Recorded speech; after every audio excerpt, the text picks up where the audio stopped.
Ladies and gentlemen, hello, how are we? Welcome to your Raw review, or the fallout, I should say, from Raw.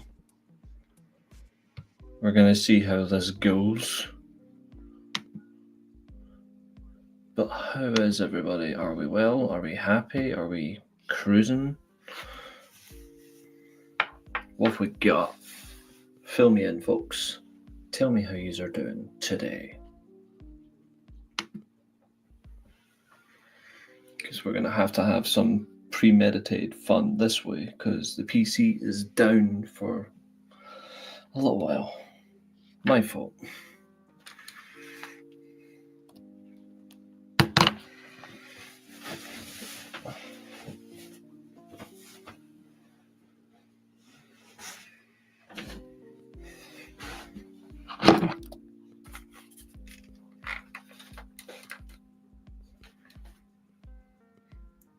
For some reason the headset's only playing out one side.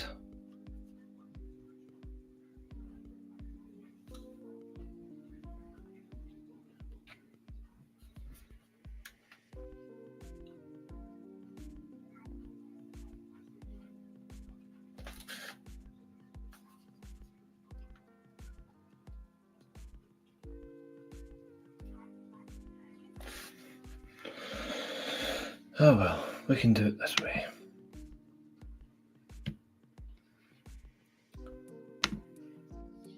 But yes, everybody, get in your comments, get in the chat. What have we got?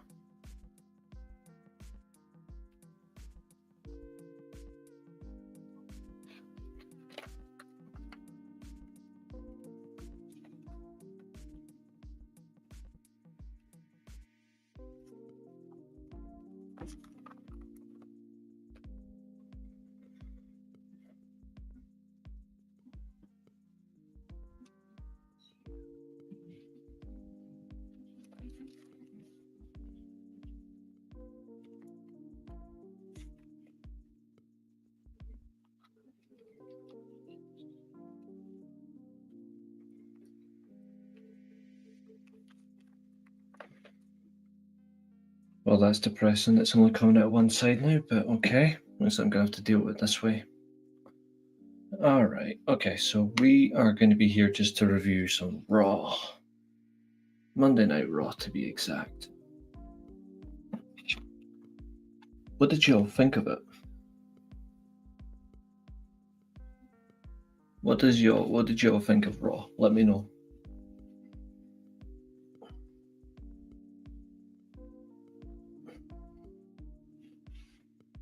Actually, here's a better question.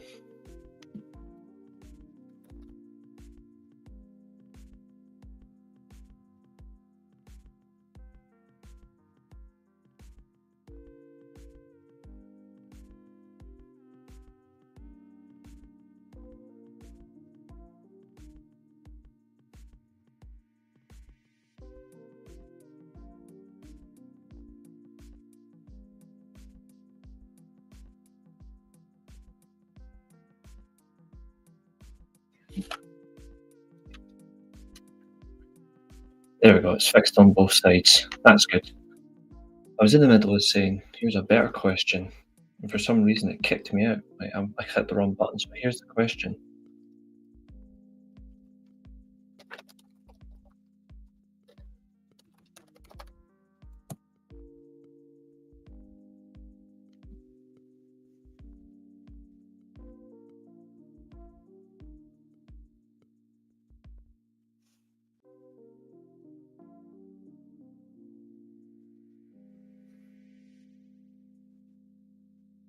In all seriousness, who enjoyed Raw last night?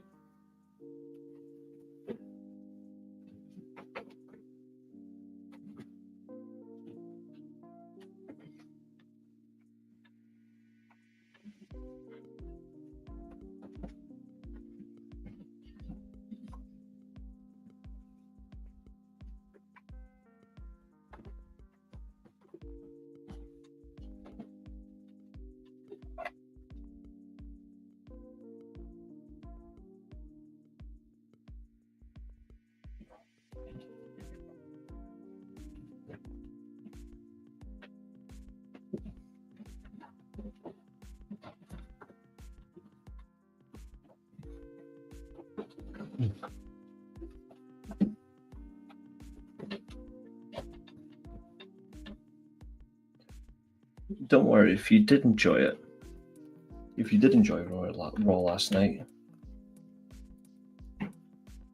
then tell me why. If you didn't, then why not? There's no shame in this.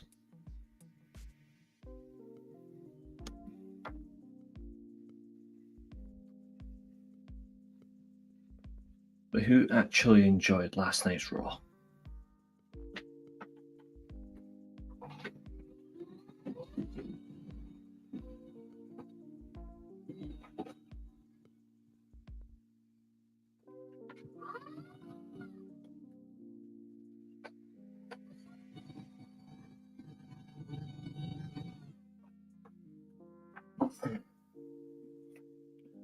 Because if I'm being totally honest,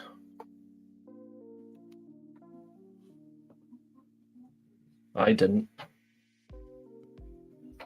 I found it to be very, very clunky.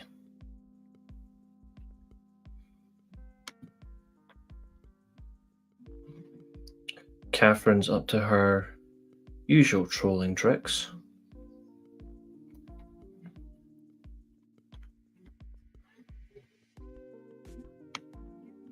The Grand Beaver of trolling, I should say.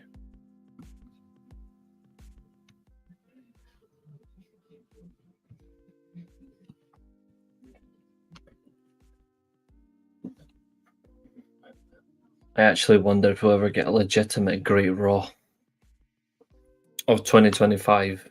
The exact words, not a troll comment, just a legit one. I say that with a lot of respect.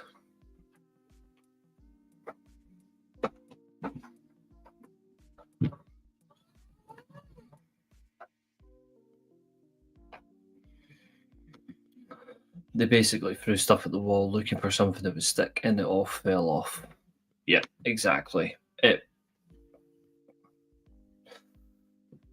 was 2 plus 2 equals 421 instead of 2 plus 2 equals 4.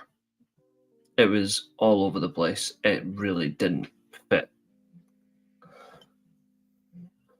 And that's the reality that we're actually dealt with when it comes to Monday Night Raw these days. So, again, if you are a fan of this product, not the company, the product, if you're a fan of it, what's the justification? It's not to harm you, it's not to offend you, it's just a genuine question. What is it about this product that you like?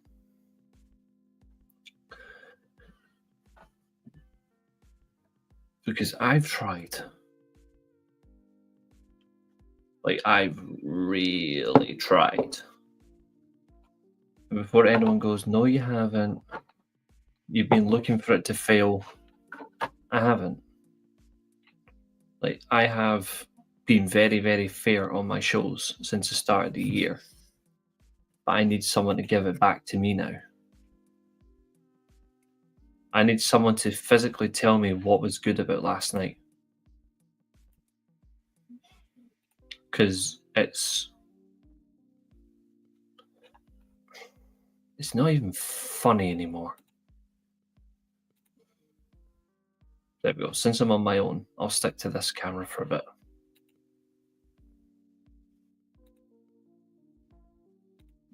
Yeah, this one. What's up, Stussy? Stussy likes Punk. That's fine. I like Punk as well. I would like for more involvement from him in a different way, but I still like him. I still think he's got enough to offer. It's just really uneventful that last night was about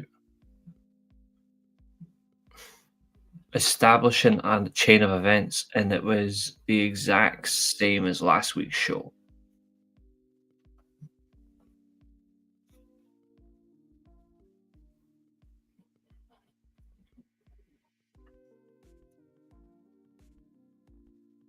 Like, take a look at everyone that was on that show and tell me what they did was noteworthy. I mean, just look at the thumbnail.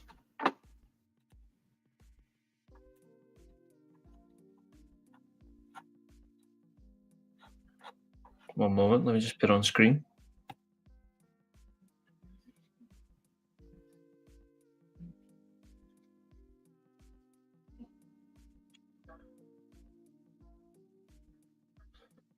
You've got Rhea Ripley looking befuddled. You've got CM Punk holding the WrestleMania sign because he's qualified for the Elimination Chamber. You've got the New Day who won a tag match, and then you've got Seth Rollins who is dressing up like Macho Man Randy Savage on his final TNA appearance. It's just so damn weak. It really didn't. It really didn't have a good flow. Stussy says, aside from the stuff involving Punk, Cody, Seth, and Roman, modern shows feel like they're just clip farming for social media. Yeah. That's actually a great way to put it. I actually appreciate that from yourself, Stussy. That's a very good comment. Catherine says, Rhea looking like, why the hell did I re-sign? Seth looking like, can't decide if he wants to be the Undertaker or a cowboy. Honestly, just look at this.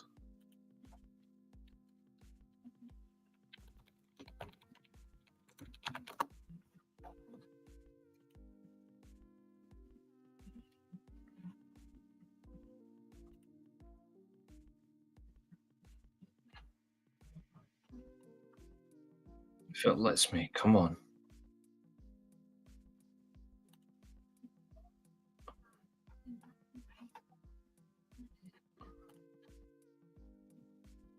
People are saying, oh, it's the Undertaker. And to an extent, yes.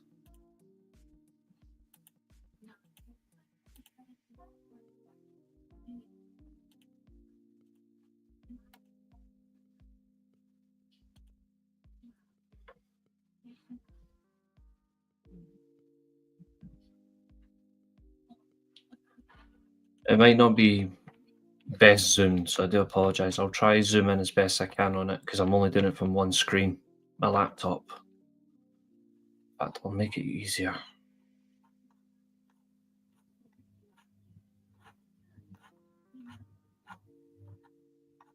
There you go.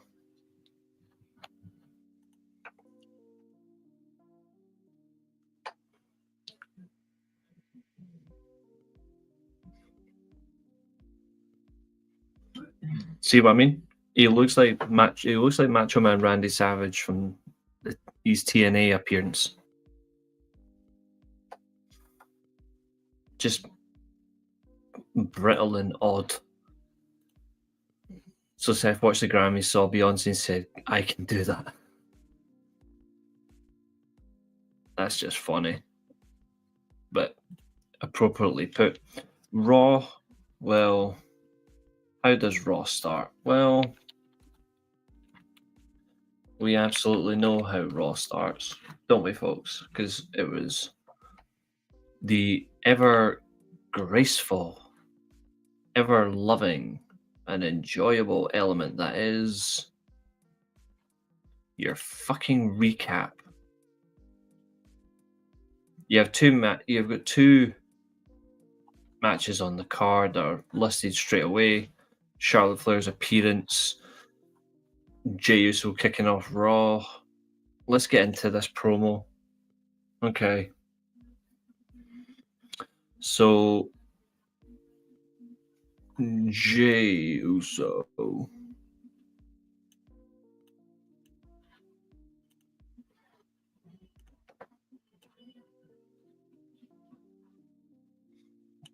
See if I put them side by side so it's easier. There we go. It just means I'll have smaller space, but until I fix my PC again, I have to do it the old-fashioned way.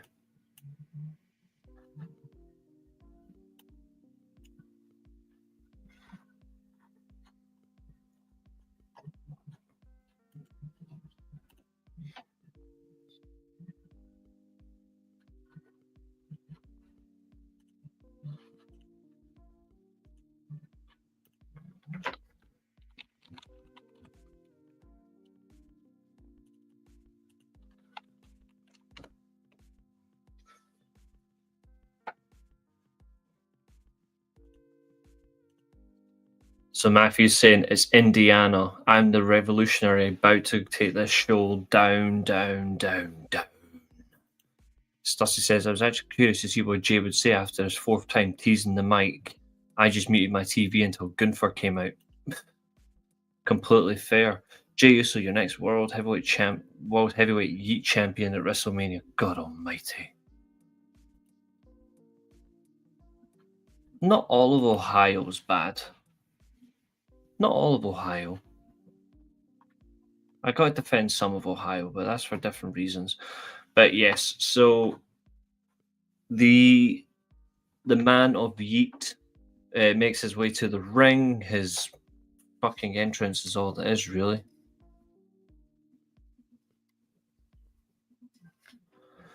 So he comes out to the ring, talks about his Royal Rumble win. And all the special that is Jey Uso.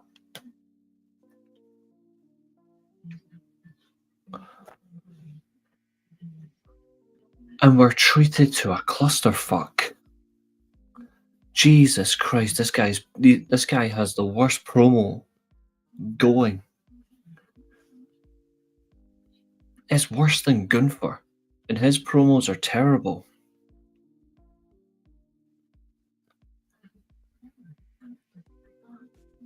How the hell am I supposed to take the Samoan Orange Cassidy seriously?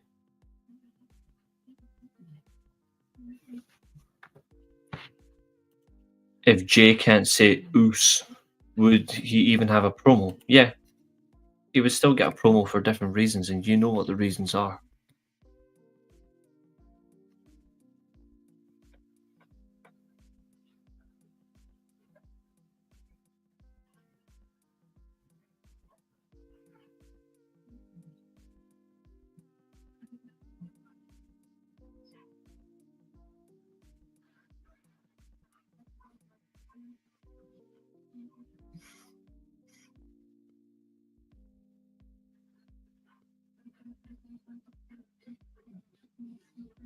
There we go. 2 seconds. My buddy Abiel says he couldn't make it. Yeah, he would still get the. You still will get Jey Uso promos purely because the sense of who he's related to. The guy has multiple lives.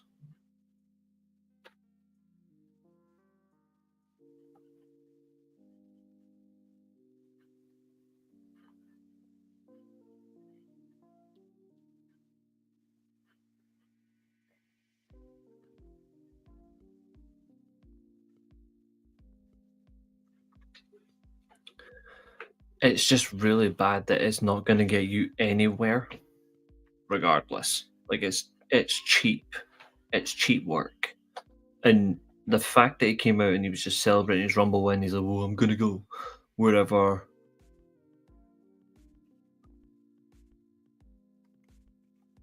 I've got plenty of time to make my decision. We'll see what happens. Then I'm going to make my choice for WrestleMania. Dude, no one gives a fuck.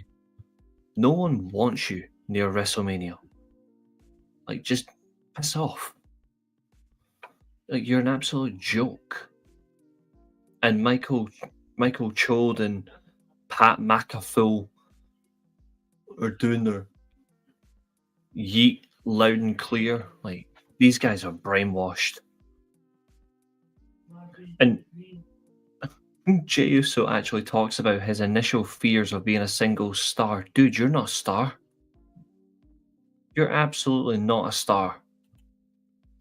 And the gaslighting is real. If you aren't for this finish, you hate children. Oh, God almighty. I understand the sentiment of Jay has been working hard, but that's not enough to make someone the guy for posters and main events. Exactly. Exactly. But don't let anyone else hear that. They'll probably get offended. Jay is the guy because his dad cried about it on a podcast. His dad's been finished for years.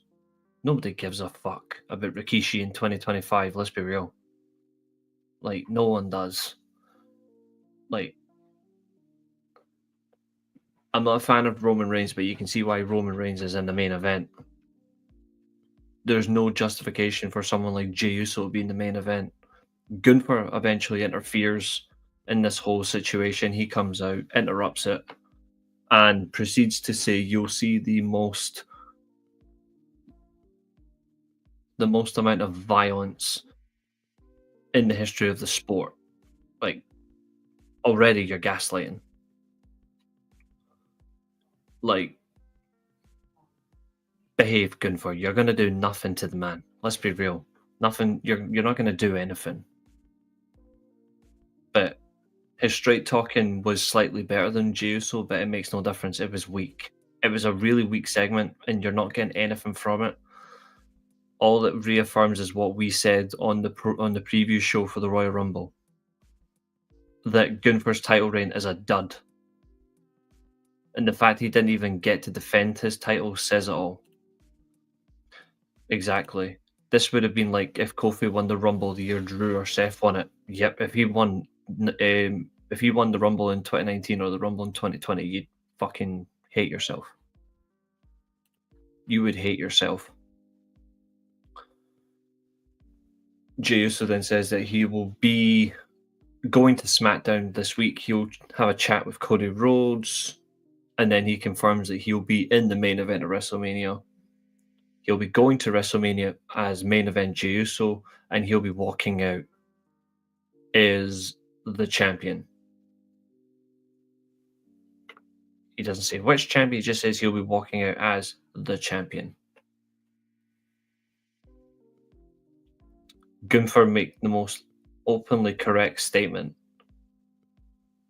as this entire situation. You can't even lace my boots. That says all. All title runs in WWE have been trash. I think one or two have been okay. But they need to actually make do with it and actually make some effort. Otherwise, what's the fucking point? We are 19 minutes now into Monday Night Raw when we get our first contest of the event. Now, if you're in America, you don't see this, but we do.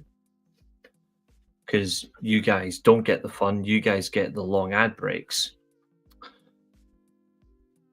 During the commercial break, Ludwig Kaiser comes out and he's actually talking down the crowd quite harshly, which, to be fair, that's what he was supposed to do. He's reiterating the fact that there's no fucking need for these luchadors. What has made Penta a star when he's the true international star? And he's going to embarrass Penta for what he did to him at the Royal Rumble. Because, let's face it, Ludwig is the 6-second man. Now, if he's meant to be with Tiffany Stratton, 6 seconds is not a good thing. That's all I'm going to say. Also, during his entrance, you guys won't get to see this, but I did. Pat McAfee did actually troll Ludwig as well, saying it wasn't 6 German seconds, it was 6 English seconds, which is entirely different because Germans count to 6 differently. So he is actually openly mocking Kaiser in that way. Match kicks off, and it's what you're expecting. It's back and forth between the two. Penta eventually does gain some control, before we go to commercial break, and then during the commercial break, all the way through, it's all Ludwig Kaiser. Match goes to the outside.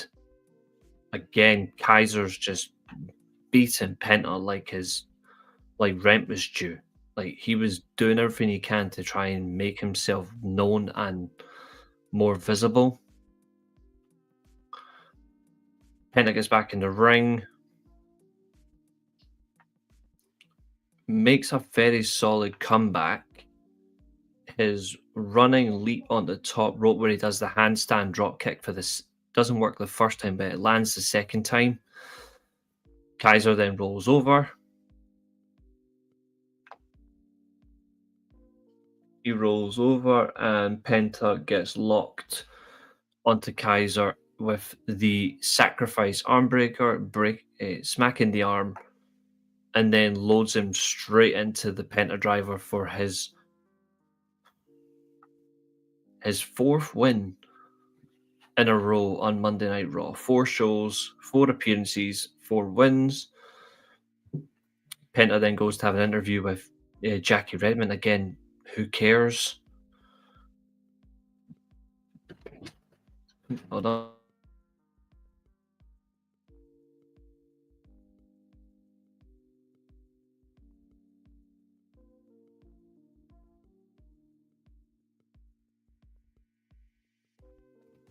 Sorry, ladies and gentlemen, it's just my dinner. I'll eat it once the show finishes. My favourite meal, by the way.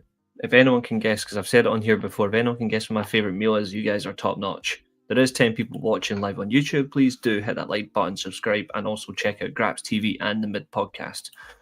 Stussy says, Penta's still surprised that there's people on the other side of the camera / arena. I mean, it's a reasonable joke, but yeah, I've seen it numerous times, but I suppose I get where the joke's coming from. Kabul. Ripley and Yeet love the... Ugh, yeah. It's not beef stew, but beef stew is nice. It's not beans on toast. Good guess, though. I like beans on toast. Jackie Redmond's gets an interview with Penta. Pete Dunne then comes out after Penta's asked the simple question, what's next?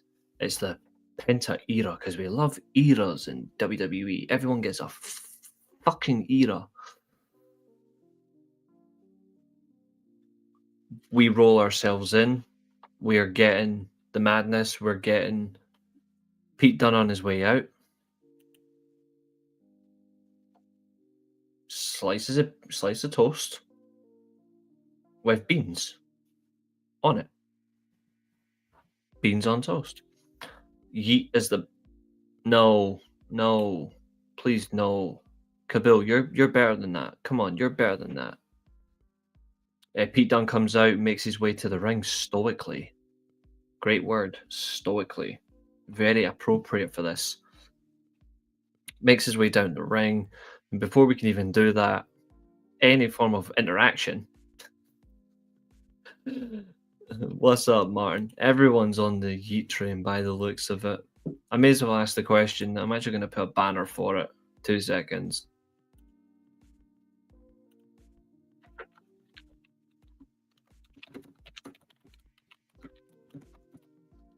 Let me just put this in the chat just for you guys to laugh at. I want to see this. Martin, it's fine, my boy. How are you? I've not seen you in a wee while. But here's a question for you guys. Don't worry, I'm not trying to say these are right or wrong. I mean, I personally don't like the guy, but that's totally different.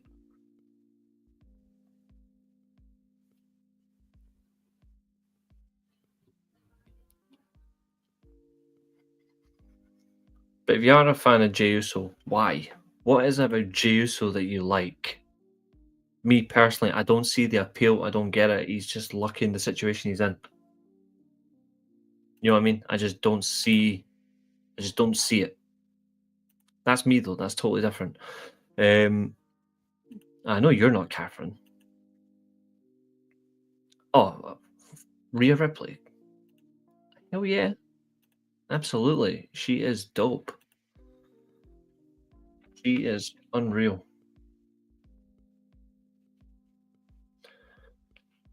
Before Pete Dunne can even get in the ring to confront Pentagon Jr., or Penta, as WWE like to call him these days,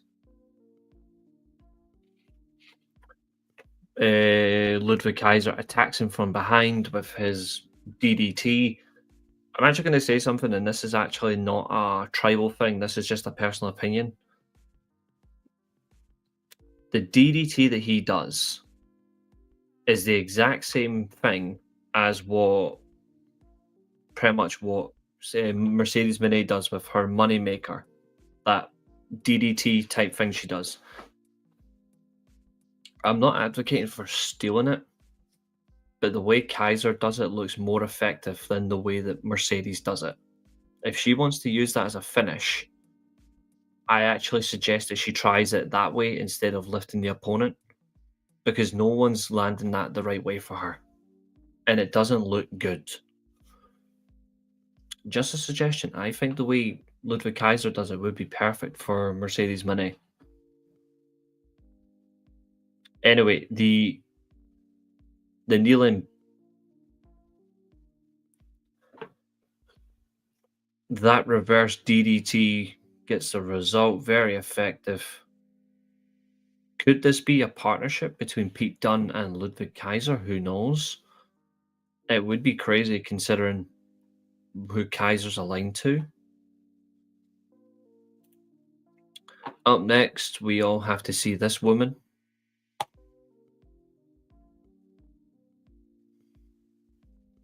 How are we all feeling about Charlotte Flair? How are we all feeling?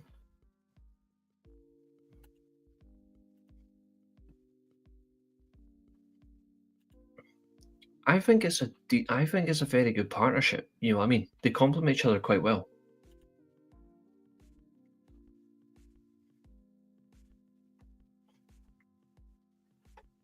This was quite the promo. See, this is why Martin's my boy. Martin gets it. Martin gets me. To be fair, he's always understood me since day one.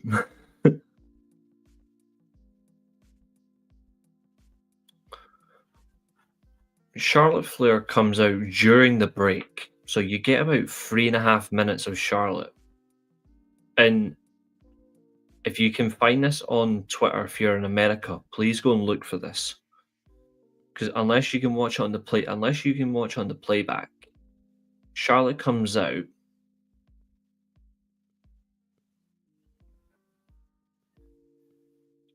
Charlotte comes out and literally during the commercial break, she is telling them like to hurry up to get back from the break. Purely because she knows she's got a lot to get through and she's got a lot to say before she goes. Or what actually follows. But she's actually clocking them. She's like, come on, hurry up. Eventually she comes back. And the straight immediate acknowledgement is, have you guys missed me? And then she goes, oh, I've missed you as well. I'm here for the Royal Rumble. And then she puts down the whole injury that she had where she was out for 16 months. Nobody gave her the time of day. The sympathetic babyface disappeared in the space of 40 seconds. And it's actually mesmerizing how much they don't care. I never expected that from them straight away. Matthew says, I'm fine with her, and you can't be mad at someone because they didn't say no to the push. Exactly. Who's going to turn it down? Stussy says, I like when blondies win. Camille says, I don't like the Queen. Yep. Martin says, it really is, though. She's gone for a year and walks back in to win a Rumble. Seriously, what makes her deserve that spot over an Io Sky who has busted her ass for the past year? Bingo. The crowd doesn't know how to respond to her. The crowd doesn't give a fuck about her. She was rocked by that crowd. Yeah, she changed on the fly. If you saw that, like her demeanor changed, then the way she delivered words changed. She's like, well, you don't. I was going to tell you about how much I missed you guys and what happened with the injury and all that. She got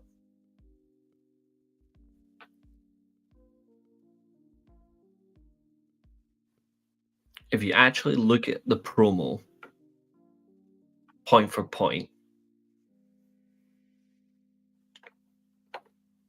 And I'm serious about this.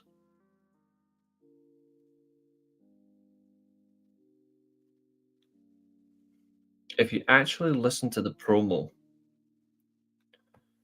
you can see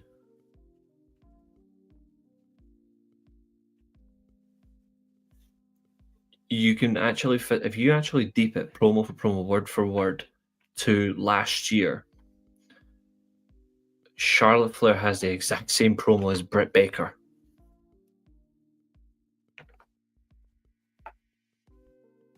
But guess how? But notice which one they wanted fucked off quicker. Just look at that. Who got the fuck off heat quicker? The best is Ripley and Tiffany. I agree with one, disagree with the other. She was supposed to pull a babyface promo and flipped fast when she heard that. Yeah, she flipped immediately. EO shouldn't have signed on the dotted line. If she hasn't figured out WWE's never going to book her right, that's them. That's there for. She's there for the bag. Then that's that. We don't know if she's actually there for the bag though.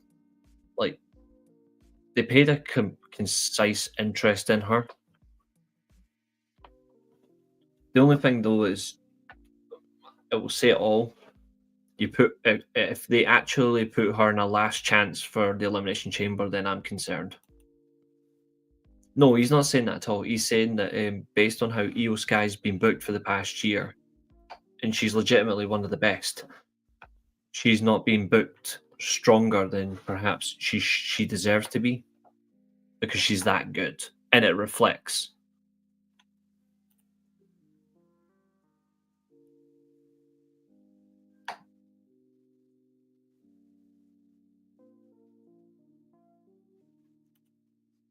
They do need to try better with specific talents. Like, they really do need to understand. You're fine, Martin. You're fine. But see, this is the difference. These people that physically apologize instead of just brushing off. That's why this chat's good. That's why this chat's good, because everybody understands, and that's the manner of it. Anyway, so Charlotte flips up in the spa again. She looks rusty in her entrance. If you go back and watch, you'll see why.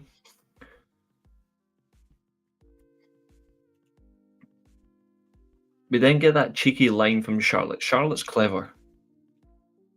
Charlotte pulls off one of the best promo lines of the entire night when she says, "It doesn't matter if you love me or you hate me." She loves all of them. She has trolled that audience. Like that. And if you think she hasn't, you're a fucking fool. This is why she is clever. She wraps them in her finger like that. She's got them locked and keyed. That's the line that signifies her heel, that she's going to be a heel. That one line is clever as fuck. I thought all along Charlotte was to win the Rumble. Yes, so did I. Everyone pretty much figured out it was so fast it was going to be her. Rhea Ripley interferes. Not really. It didn't come natural to David Flair. Rhea Ripley comes out. Michael Cole reminding the audience, of course, that we've had 2 WrestleMania matches between Rhea and Charlotte.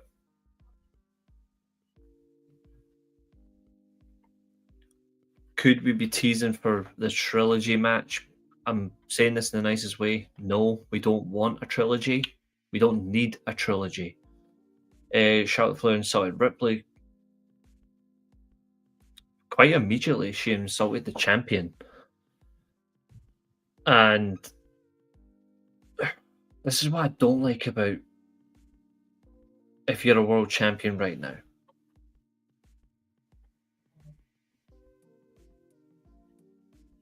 Like, this is what you're missing.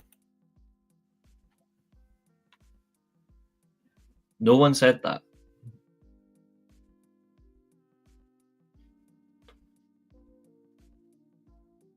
Nobody even believes this either. But Flair insults Ripley anyway, goes straight for the gullet. And this is what I don't like about if you're a world champion. If you're a world champion and you're actually begging someone who's won the Royal Rumble to pick you, you're an idiot. The current world champions, depending on situation leading up to WrestleMania, and they should not be begging for someone to pick them. If I am the WWE champion, or if I'm the world champion, or if I'm the women's champion, or the women's world champion, I am not going out and saying, "Oh, hiya, please pick me for WrestleMania." No. It makes you look weak. Rhea Ripley in that one moment was made to look weak. And that's not once she's done that. That's the second time she's done that.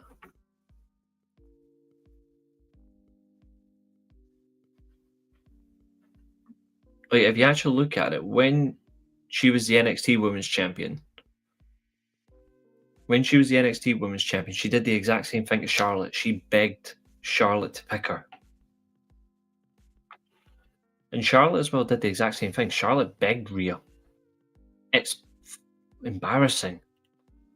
Charlotte's the only one on that roster that can hang with Rhea, though, from an athletic standpoint.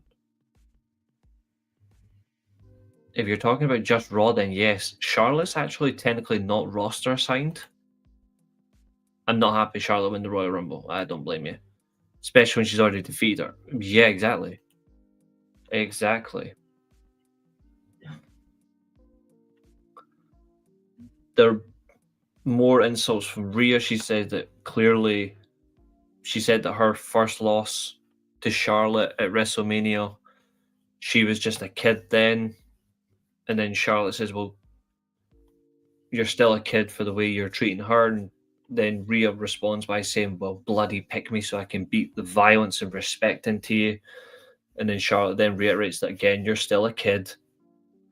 It's really, really poor. It takes away the mystique of Rhea Ripley. See, it's not a 4-letter word. I'm using the proper word. I'm using mystique. Because Rhea Ripley has a mystique about her that's important.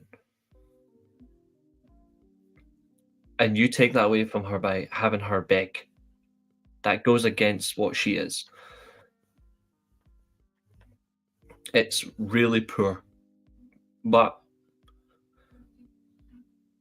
it does at least end strongly in that way. I do like it. Charlotte then says she's going to be in NXT to see Julia, see if Julia inspires her. And then she'll go to SmackDown to see who I believe she will pick at WrestleMania. She's going to pick Tiffany Stratton. She's going for that women's championship. Charlotte's I agree. 50-50 booking. I know. Fuck me. Such says, I also don't like the idea of setting up chamber matches before the Rumble winners have picked their match. Mm-hmm.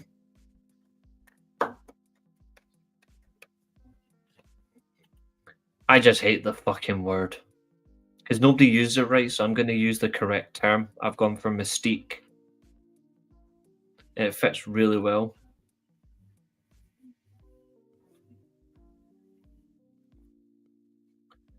I think it'll still be a triple threat at WrestleMania for Rhea's title.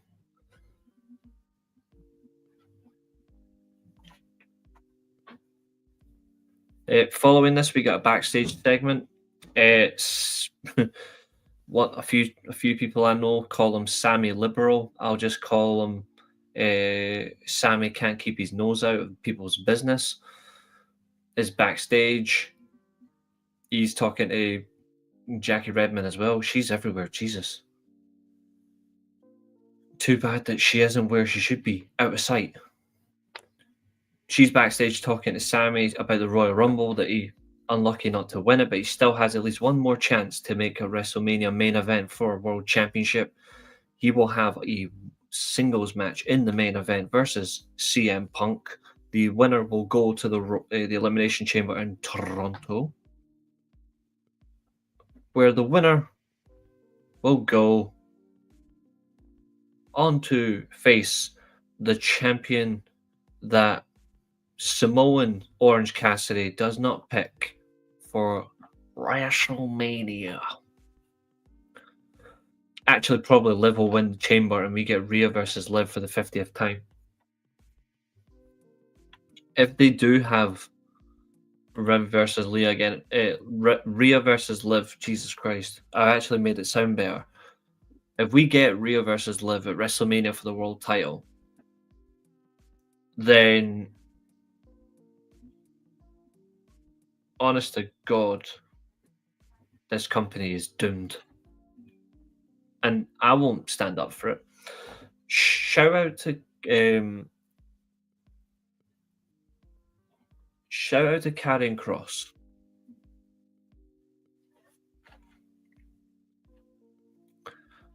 Shout out to Karrion Kross because Karrion actually does one thing in this entire situation. He shuts up Sami Zayn. He shuts him up.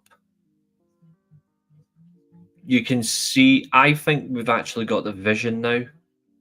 Sami Zayn has two clear opponents for WrestleMania. No skipping ahead, obviously, but one of them seems evident. The other looks like it's Karrion Kross. Not gonna lie, I would prefer Kross. Like, he right now is actually playing a very conniving character, and I like it. It comes across as a mad prophet. Maria, good evening from me. Likely good afternoon to you. Hope you're well. Liv versus Rhea again would be lame. Yes. Yes. It's because you're on my level. You're on my level, my man.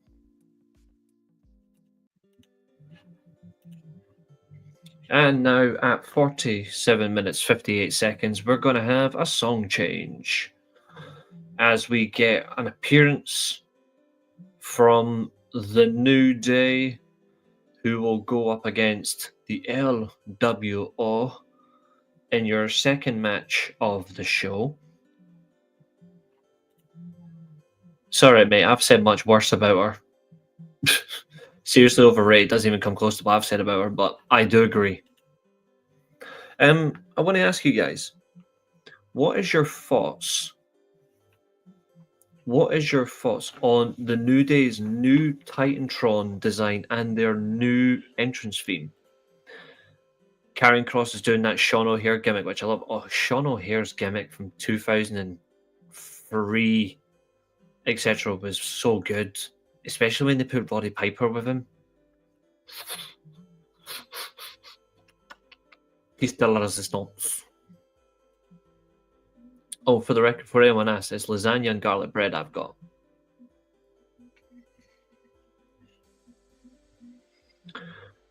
But yes, what do you think of the New Day's new look, their new entrance theme, the new Titantron, and the way that it comes out on the screen when you see the New Day's intro? I actually quite like it.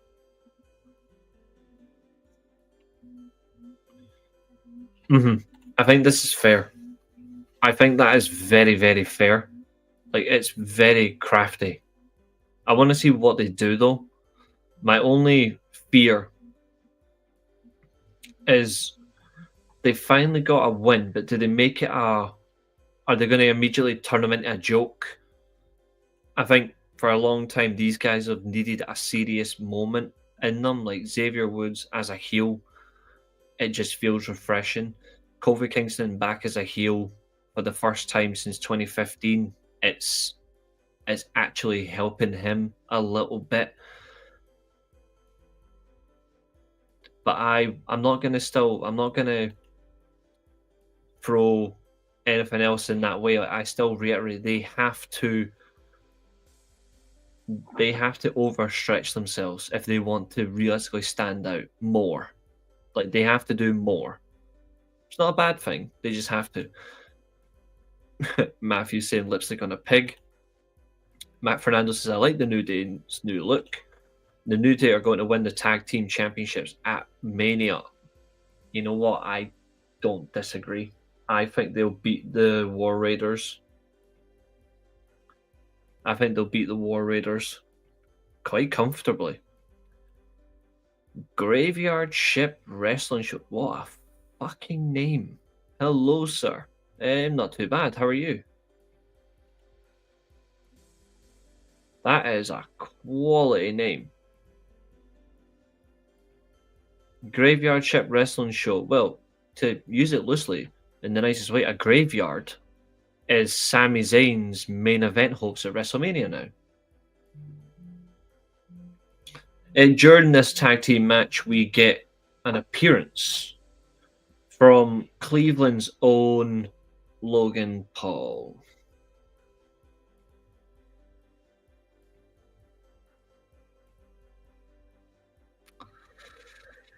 Oh boy. If they wanted a newer star to win the Rumble, Logan Paul versus Gunther would have been more interesting. Even though I don't like him, I do agree. Like, that is new. Jey Uso's been in WWE for, 15 years, and he is not a star. People will claim it, but that's because they're Bloodline fans. He's not a star. We also get confirmation as well for next week. Logan Paul will challenge Rey Mysterio in singles action. The winner will go to the Elimination Chamber to compete for whichever title at WrestleMania that Jey Uso does not pick. Logan Paul will probably get eliminated in like the final 3. Trash time, exactly. We get a late comeback in the match. This match goes on for about 10 minutes, 10-12 minutes. We get a classic Dragon Lee offense where Xavier Woods is standing on the ring apron. Dragon Lee does his run, Hurricane Rana, leaps, knocks him on the floor. Logan Paul gets involved after Mysterio shoves him to the ground. He pulls him out, whacks him one, rolls him in the ring, and then Kingston gets the Trouble in Paradise for the win.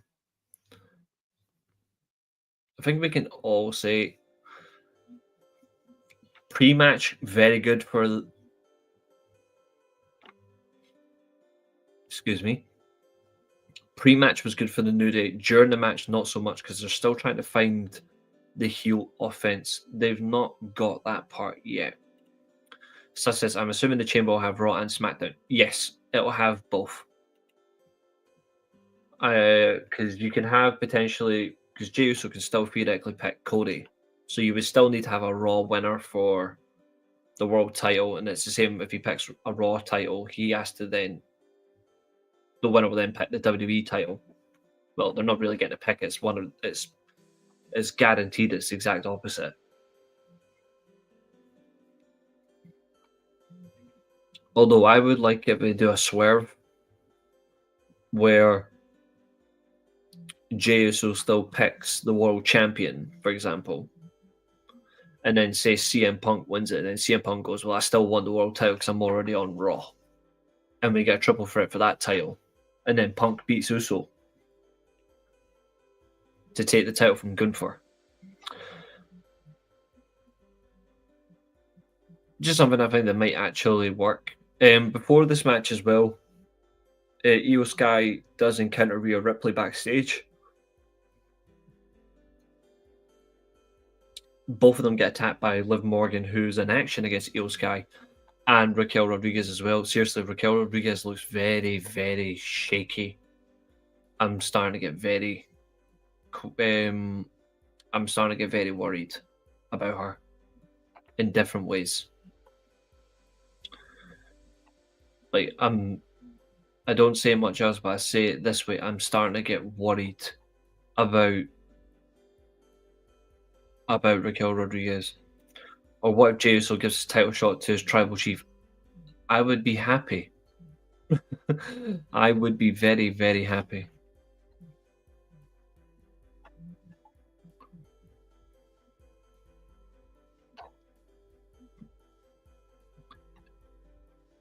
After this match, of course, before we lead up to Io Sky versus Liv Morgan, we do get a segment between CM Punk and Sami Zayn. Again, CM Punk reiterates that he's going to beat Sami Zayn. He's going to the Elimination Chamber in 3 weeks, and he is going to WrestleMania.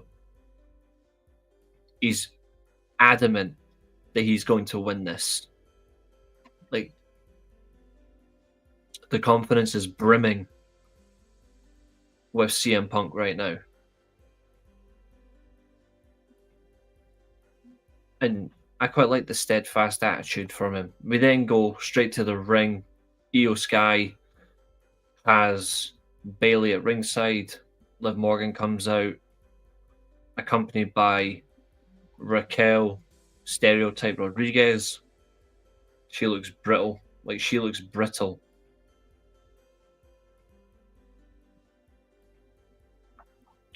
Match starts very fast paced from Io. Liv Morgan struggles to keep up in the early goings of the match. We get moments throughout where Liv is just trying to build some momentum. She's trying to make a few moves in a row, try and just take some early offense to Liv, and it's not working. Like, it's not working at all for Liv.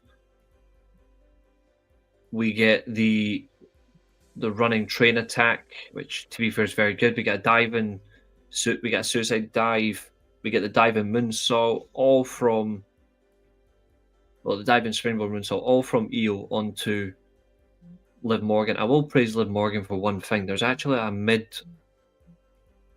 rope attempt at a diving move, and it gets countered into a code breaker. It is very clean, and it actually looks very effective. Only for a 2 count, but it's well done. I'll praise Liv Morgan for that. That code breaker is very nice. She then goes for the Oblivion, fails into a pin attempt by Io, get a breakout. She then goes for it. We then get that train attack again. Connects. Diving moonsault attempt. Raquel Rodriguez jumps on the apron. Again, Raquel Rodriguez should have been sent backstage. She does this multiple times. She should have been sent backstage, which allows Liv Morgan to prevent the moonsault. Raquel then goes to the side of the ring. As you're beside the entrance ramp, out comes Rhea Ripley, beats the shit out of her. Liv Morgan then grabs the hair of Rhea, tugging it back when she's trying to get a hold of Raquel, and then Rhea turns around and punches her in the chin. And the referee awards a disqualification win to Liv Morgan. Liv Morgan is now qualified for the chamber at Rhea's expense. Well, Rhea's physical expense and Io Sky's technical expense. She'll now go to the chamber, and they'll probably make her the Iron Woman again. She'll probably start the match. Liv had no business beating Sky, I agree. And they really have Punk working 4K. Yeah, he's really gone nuts for them. Rhea then gets in the ring, trying to fend off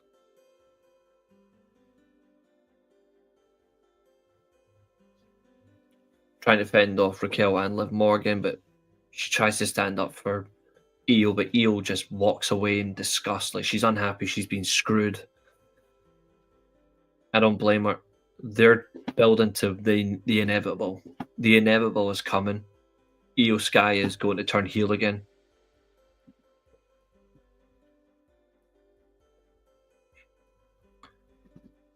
We can already see as well that this is just to keep Liv Morgan busy, because we know that Liv Morgan's going to be at WrestleMania, I believe.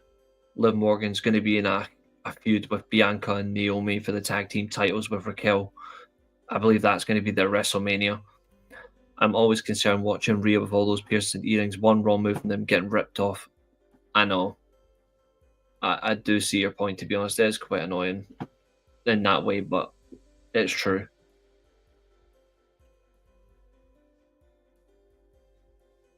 And WWE is going to book her shitty, though Liv is showing some wrestling acumen. Yeah, like, her offense is actually, if you actually look at it, and this is where I've always been critical of her, she's actually been, you can tell that she must be working hard in her training ring, You know what I mean? Like, because she's actually being precise with the movement that she needs. It's still slow, but it's actually more accurate. Now, there is a very important line on this show, and Rhea does it, Dominic does it as well, and it needs to stop. Can we stop using Eddie Guerrero's?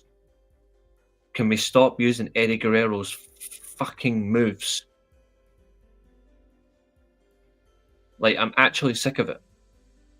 Can we stop using Eddie Guerrero's moves? Like, there will never be another one. The only person who has the right to use Eddie Guerrero's moves is Chavo. And Chavo doesn't wrestle anymore. What's up, Keen? Where am I? I have just done Liv Morgan versus Io Sky.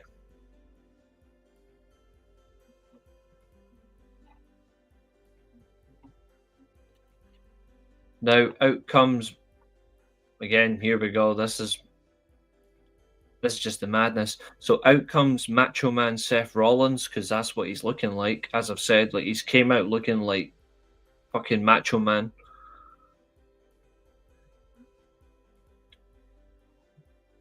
He's chill. He's the same as Charlotte Flair, by the way. If you actually walk, he's actually the same thing. 3.5 minutes of telling the fucking guys, come on, hurry up.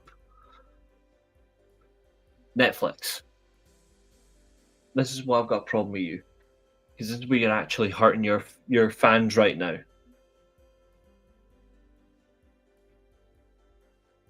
Like, this is actually hurting your main fans right now, which is the US crowd. They're missing everything. They are missing everything.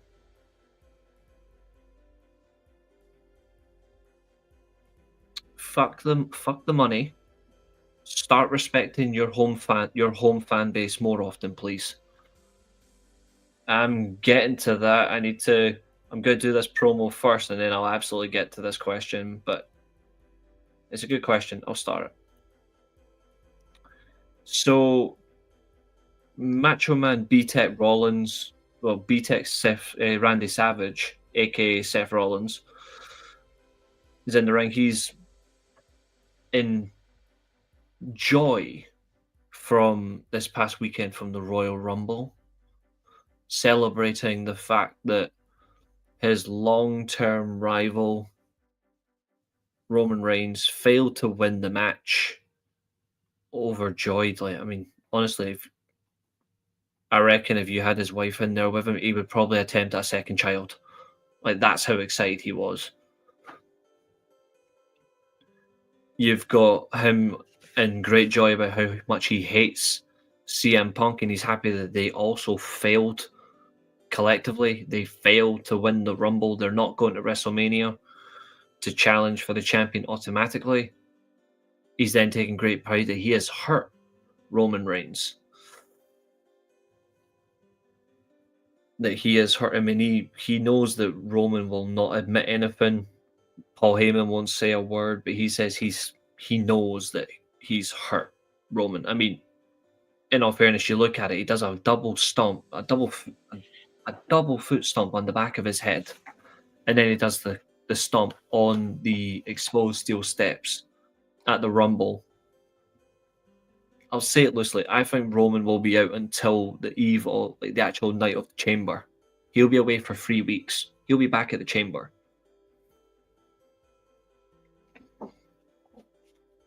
And if you think what I think he's going to do, Roman Reigns is going to do Shawn Michaels from 2010.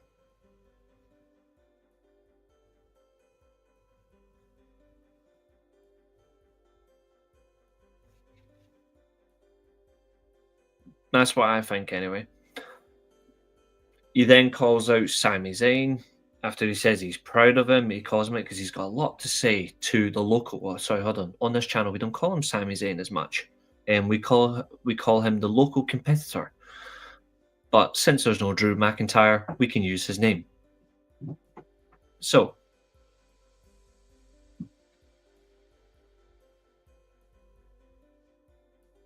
So we have Seth Rollins call out Sami Zayn to the ring, discussing the fact that he had his moment in the Rumble. He failed to do it, but he has another chance, and he's got the chance to beat CM Punk. Stop Punk's dream of going to WrestleMania to get the title match in the main event. And the level of gaslighting here, Seth Rollins, Jesus Christ. The amount of fucking gaslighting Sami Zayn here is actually embarrassing.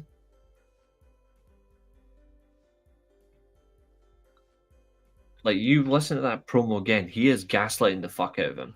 Because let's be real, Sami Zayn will never be on the level of CM Punk. My mate thinks the direction for Mania is Rollins versus Reigns and Cody versus Cena versus Punk. I think it's Rollins versus Reigns versus Punk. And I think Cody might get Cena. Seth needs to be stopped. He has a history of taking out eyes.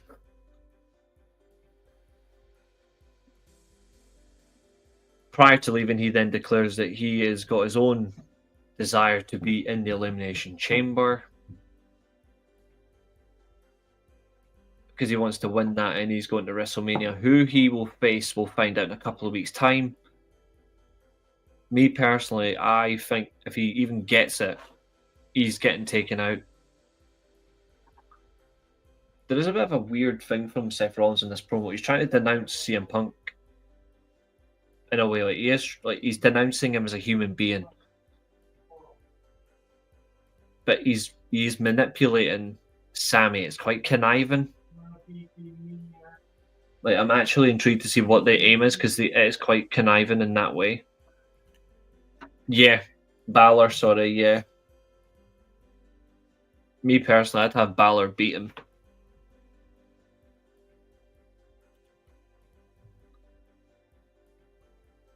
We then get a brief brawl with Punk, because, well, Seth Rollins can't help himself. And we move on. We move on because we have to get to the main event. And now, Keen, ask your question. What did I think of Punk versus Zayn as a match? Thought it was okay. I thought it was okay in the reality that they actually gave it time. Like, including like actual TV time that you can visibly see, plus commercial breaks. They get 20 plus minutes.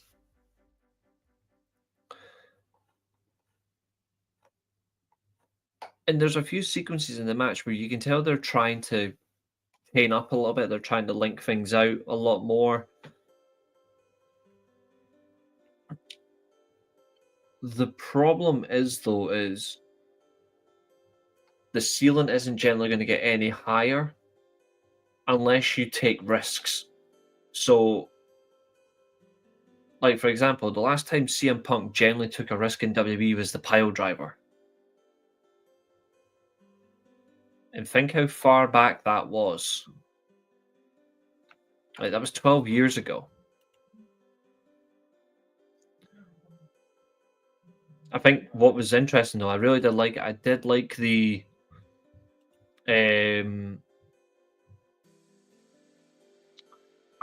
like the moment where he goes for the GTS the first time. It gets countered. And then we get the pin attempt, and then it leads into CM Punk running to the other corner. And then Zayn chases after him. And there's a little bit of ring intelligence here from Punk that hasn't been seen in years. Punk shows a little bit of intuition because he knows that Sami Zayn is going to try and hit him with a haluva kick. He dodges out the way, rolls him up into the GTS. But what I also like was the blue thunderbomb counter as well. Like, that blue thunderbomb counter was very clever. He's going for the running bulldog, and then straight up into a blue thunderbomb counter. 'Only gets a 2 count. I don't think Sami Zayn's a great storyteller, personally. Punk is, for sure. I don't think Sami's great. I just think Sami's, to an extent, good. But God forbid, can he please get a haircut and get a shave? Like, trim it down a bit. Punk activated bullet time. He activated something, that's for sure. One thing I'll always praise Punk for, and this is just because he's the GOAT, not Punk, who I'm about to say is the GOAT. Punk's obsession with Bret Hart is absolutely perfect. Punk and Kevin Owens, because you can see it, they will use his gear to the best way they can, and it is sick. Like CM Hitman Punk, like he is using that to its strength, and it stands out really well, especially on this ridiculously overplaced map. The pink and the pink, white, and the black looks really nice. I actually really like it. We get the GTS win. Punk is now on his way to the Elimination Chamber. And he is now the second man in the chamber. He's already included with John made a stupid fucking mistake at the Rumble because he's a twat Cena. So we've got that. Did you hear Punk's interview? No, I have not. I have not heard it. Best moment of the entire show is this legit ending of this entire show. Oh yeah. I mean, he does get it from folk that are better than him for attire work, but it still stands out. I like the use of the Hitman gear.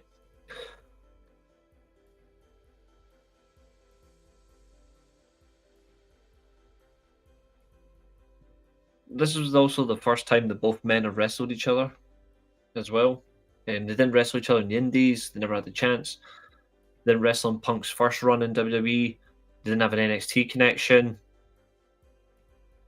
So we're seeing some of that as well. So we got to actually see a first time ever as a main event.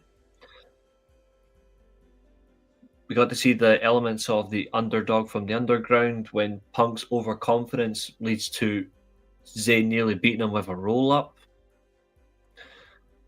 And then, of course, naturally, out comes Sami Zayn's best pal, Kevin Owens, wearing a Sami Zayn Forever shirt. And he just beats the living shit out of him. Now, we kind of know why he's done this, but I think this is a mistake.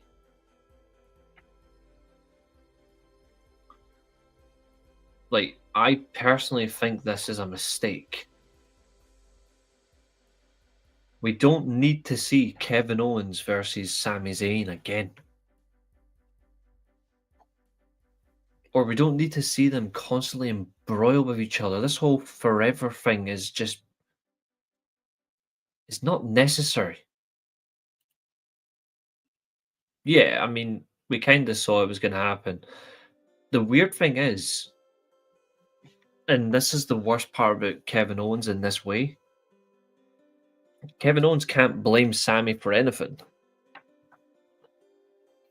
Like, what's he supposed to blame him for?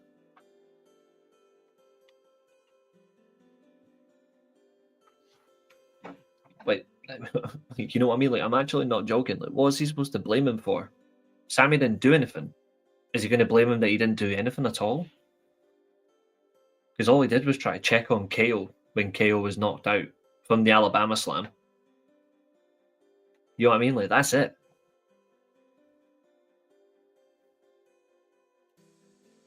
Yeah, no, Sami's a cuck for Kevin. He'll blame Sami. Yeah, it's stupid of him. He should still be doing more. And I'll tell you, this will put the point in. Kevin will try to get a qualification match for the Chamber, and they'll probably put him in the Chamber because they're going to need heels. Because they need a more genuine heel than Logan Paul. But they need a heel that's got more to lose than Logan Paul. Logan Paul's got nothing to lose. You know what I mean? Like, Kevin Owens needs a last chance. His last chance has to come from somewhere. Yo, Rich, what's cooking, my man? What's cooking? Good seeing you. No, I'm not knocking in that way, like in terms of like Kevin Owens and what he needs to do. But the way he's been going that whole time, he needs a last chance. And he can flip it. He can do a last chance and he can go after the world title and he can go, well, if I can't get near Cody, fine, I'll just go after Gunther. And then you invoke Sammy.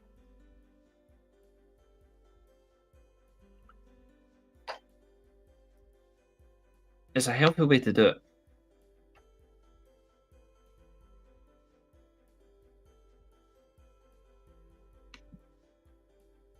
I can see that.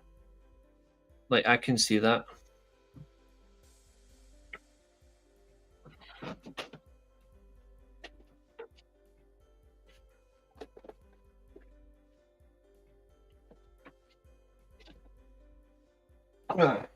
Absolutely. You support your people's champion, you motherfuckers. I'm only kidding. Kevin, Priest, and Drew for SmackDown. I think the SmackDown side, you're not far off. I think they'll pull a fast one. Like, I think Kevin and Drew will be in it. I think they might pull a fast one, and I think they might put in Chad Gable, you know, as a shock entry. I appreciate it. I don't mind Sandy. Sandy's actually a decent guy.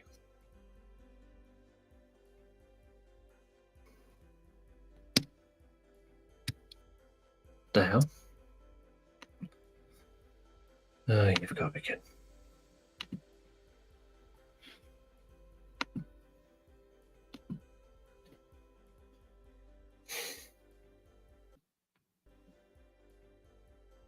Yeah, went dead for like 2 seconds. That was weird. That was well weird. You behave. Yeah, I think now the chamber itself isn't going to have a predictable winner. I say that, but it will.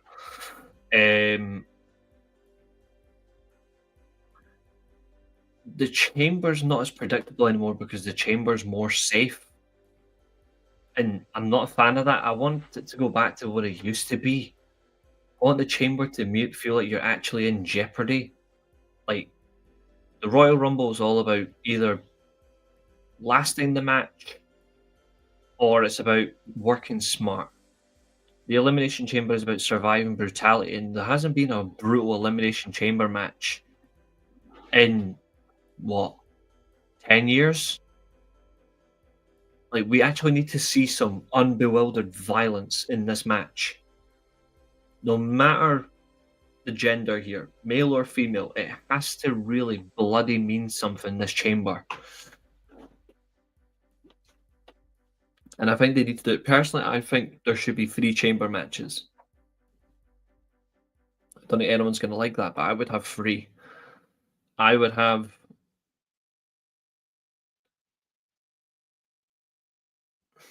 I'd have one of the champions actually defend their title inside the chamber.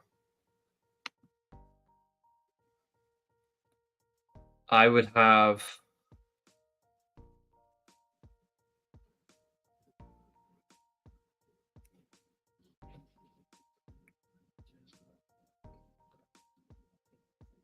personally, I don't think Gunther should go into WrestleMania as world champion. I like Gunther, but personally, I don't think he deserves it. His title run hasn't been good. I don't think he deserves to go into the main stage as champion. So personally, I would have Gunther defend his title inside the chamber and he loses it.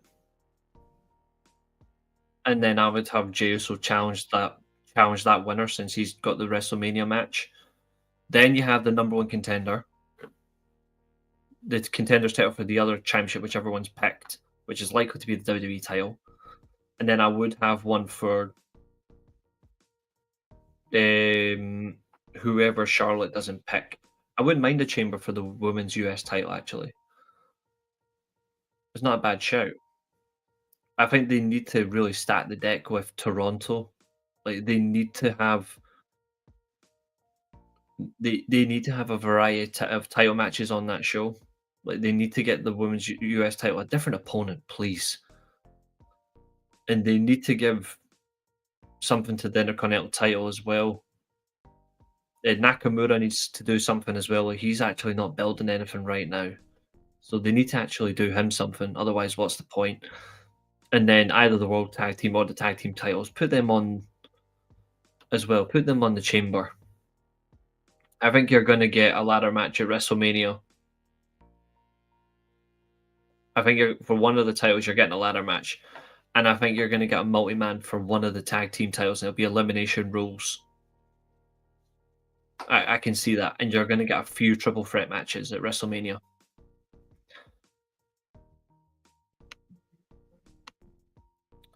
Thoughts on Jimmy Uso being massively over with the fans in the arena, but not with the sections of the IWC? To be honest, I think it's because people see him for what he truly is.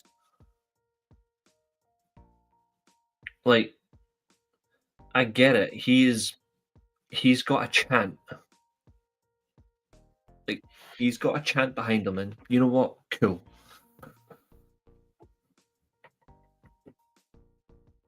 But you don't see a lot of quality in him.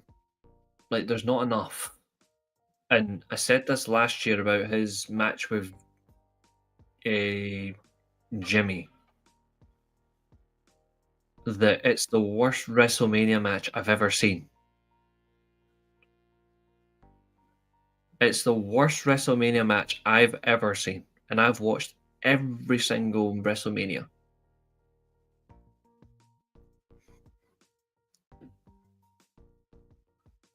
And it's that bad that he's now being rewarded with a main event.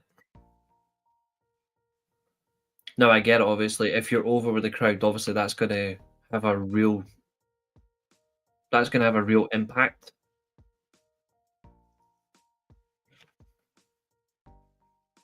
I also think if you've got the worst match on your biggest pay-per-view, you shouldn't be rewarded the following. I think it's mental. I do, however, think that next year it's either Braun Breaker or Sammy that wins the Royal Rumble. One of them will be WrestleMania as champion. Nakamura versus Jimmy Uso, I think, will happen at the pay-per-view. As long as Nakamura beats him. Raw Chamber, Gunther, Punk, Cena, Rollins, Logan, Gable. Well, Gable's on SmackDown. SmackDown Chamber, Cody, Roman, Orton, Drew, Priest, Kevin. You won't get stuff like that anymore, though. Like, you won't get that anymore, though. That's the only thing.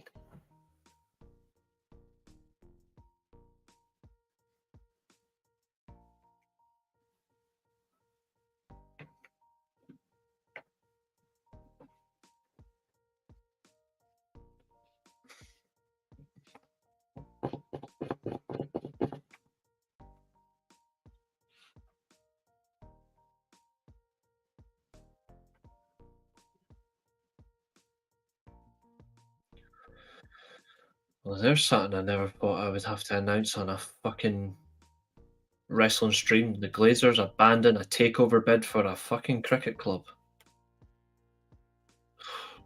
Honestly, those bastards can jump off a bridge. I forgot Gable moved to Raw since yeah, this was his Raw. It was his last Raw before he completes his transfer.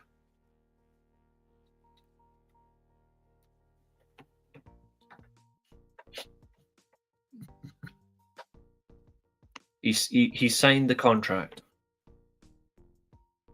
Here we go. Chad Gable is fucked off from Chubby Flubby and the rest of Alpha Academy. God almighty, that faction is boring. When will that ever end? Crazy that the poster for Raw on Netflix has SmackDown stars on it. Funny, eh? Mason Melia from St. Pat's Athletic in Dublin is signing for Spurs. Deal worth $4 million, largest league of transfer of all time. Decent. Fair play of him.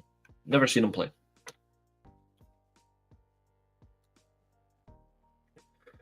But mind you, signing for Tottenham, he'll get games. But still, $4 million, that's not so bad.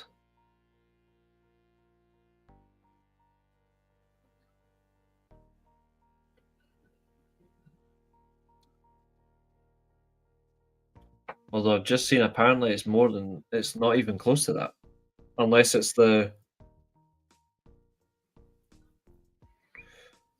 but he can't do anything until January next year.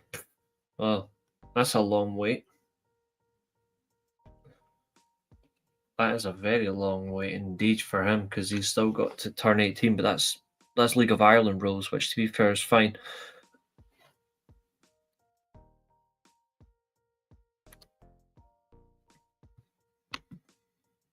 Yeah, I know that feat from quite a long time ago, but that's still crazy though. But that's the difference of market inflation.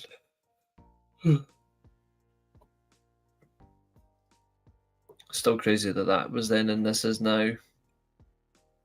Oh yeah, where was I? I suppose we've all got to give people something to look at. 2 seconds. What do we need? Ah, yes. We all support Chile. Yep. Quite like some chili. And you can't beat some Italian. Do you have 2K on the PS5? Yeah, you know I've got 2K on the PS5. Where do you think all those? Where do you think that 900 view Undertaker versus Kane video came from?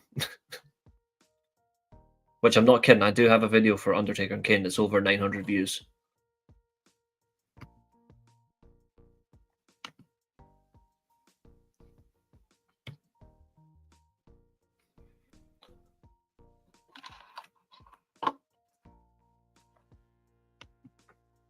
Nah, I haven't recorded any.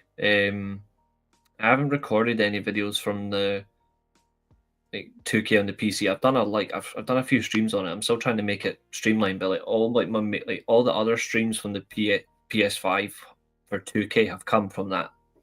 They've come from the PS5, and extensively it is much better. I mean, I'm using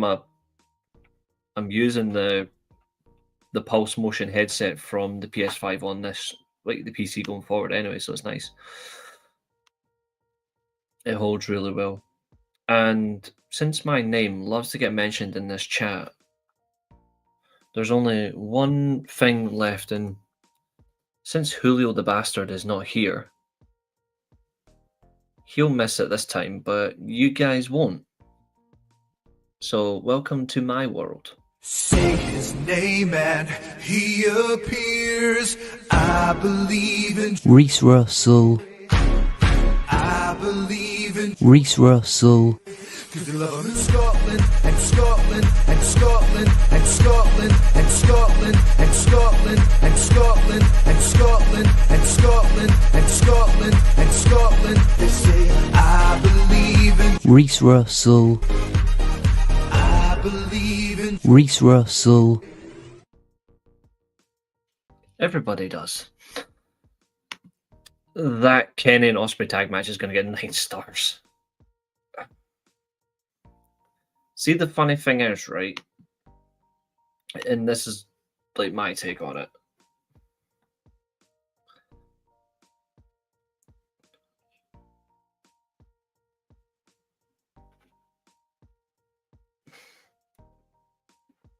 Actually, I need to be in serious mode for this bit.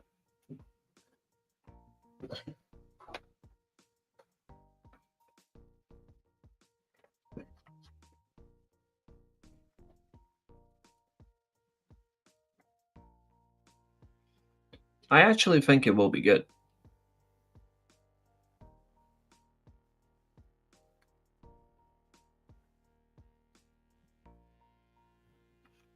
Like I do think that tag match will be good, but the problem is this the whole star rating. That's purely subjective. Like how he views a 5-star match, for example, is totally different to how I view a 5-star match, or how I view a match that genuinely sucks to a match I think is genuinely great. I don't base it on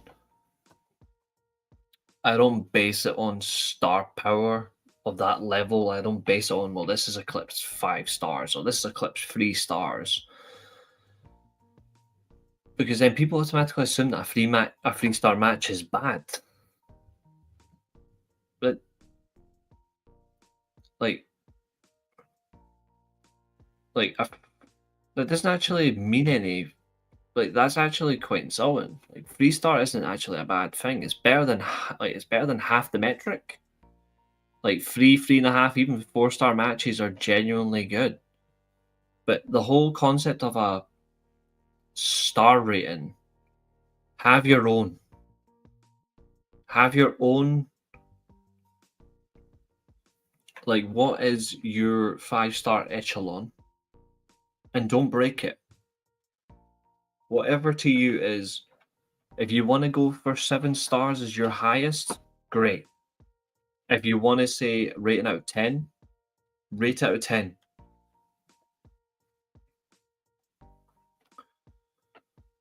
But once you set your metric, don't then just go and say, oh, this has been broken. Because then once you've broken it, the metric you've set yourself is dead. And yeah, Kurt Angle not getting a 5-star match is a joke.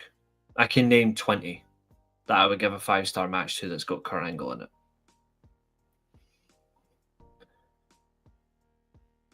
Like, you can have 30, 40, maybe even 50 5-star matches, and that's okay. That's not a bad thing. But they've earned that right. Here's a fun fact. The Undertaker's only got one 5-star match. Can you guess what it is?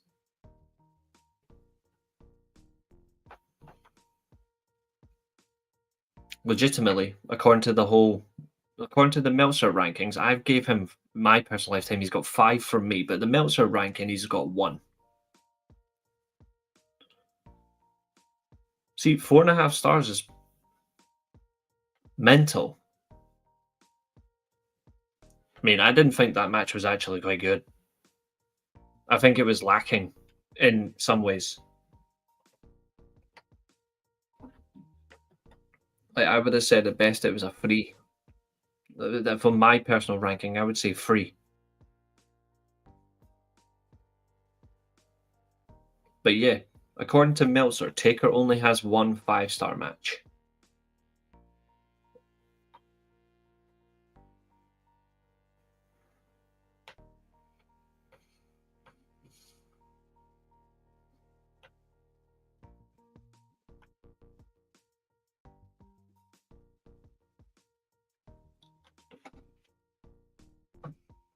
I'll be surprised if anyone knows what it is. Then again, though, I absolutely agree with it. Like, I actually would have given it the exact same rating because it was perfect start to finish.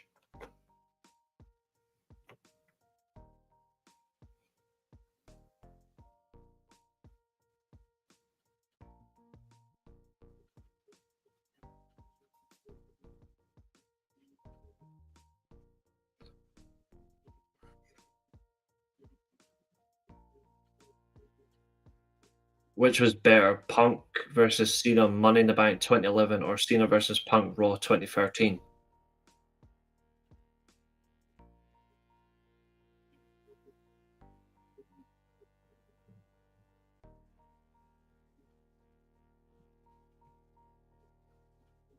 Honestly, the Raw main event.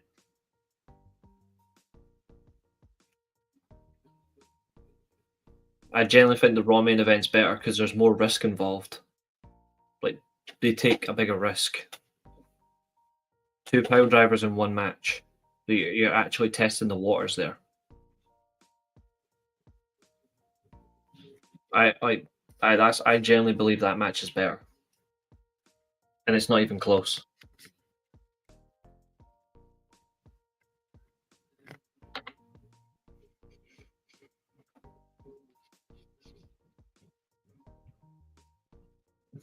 I'll tell you why I think that match is better as well.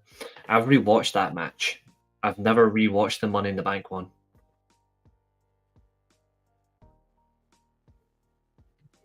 Because I actually thought it was ridiculous.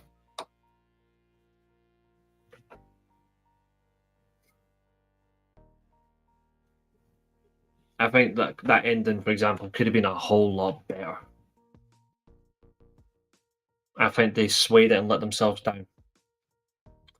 I think Punk and Cody can tell a good story when they eventually wrestle again. Yeah, they probably will. They probably will. What they do with it, though, is the question.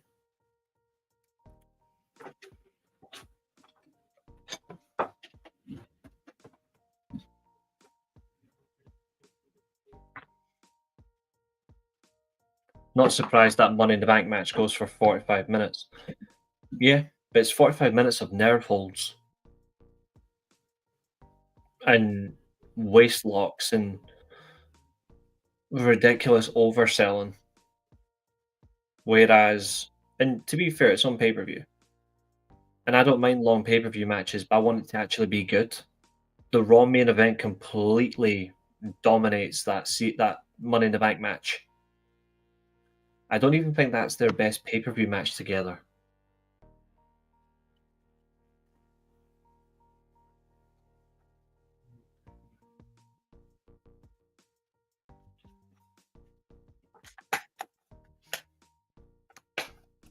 And I say that with chest.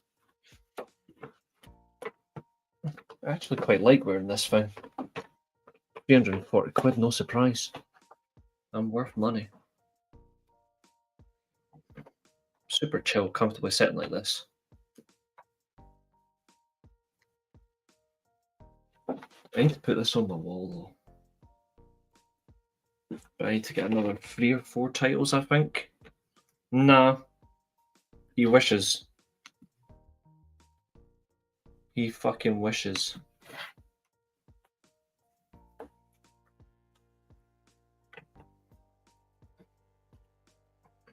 He won it in a fucking cereal box.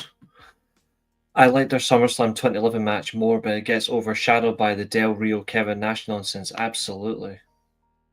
You know what their best match is for me? Night of Champions 2012.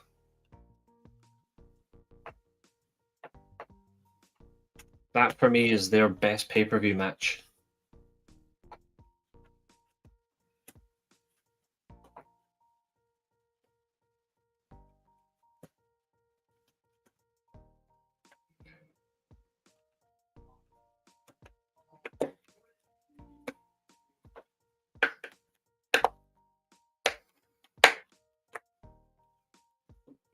He asked me to be on it yesterday and I said no.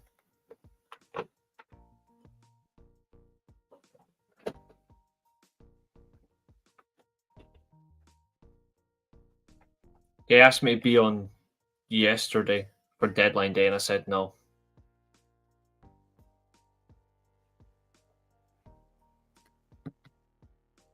So probably another time. I don't know when. Whenever he asks me. The next time I'll probably appear.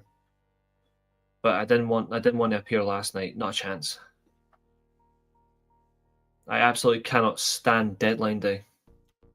Especially because, well, you see how stupid deadline day is if you're a Man United fan.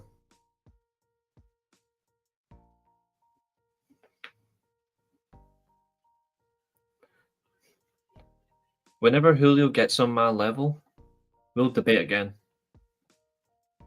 I like Julio. He's a nice lad, to be fair. He's a nice lad.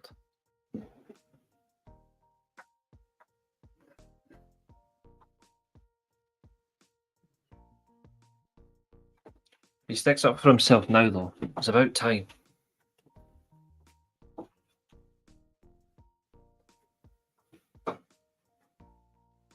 made the right call making his own channel. Not that I'm saying any other channel is bad at all, but he was right to do his own. He was right to step out. It lets him try and be himself, for himself. And I'm all for that.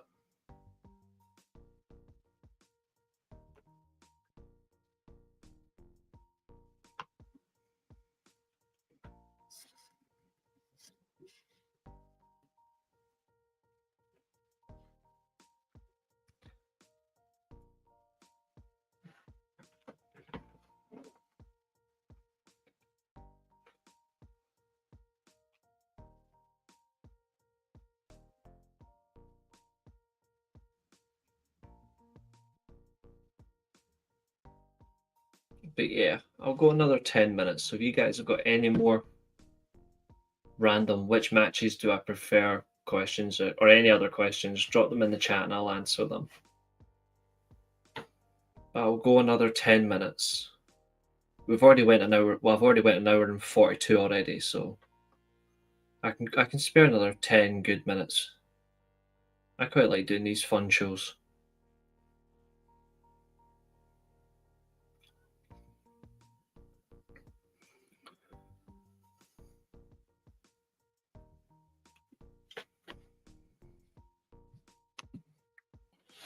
We've seen some cash-in attempts during War Games matches. If that were actually to go through, does that match become a 10-person scramble cage match? If so, it's a bold strategy to cash in during War Games.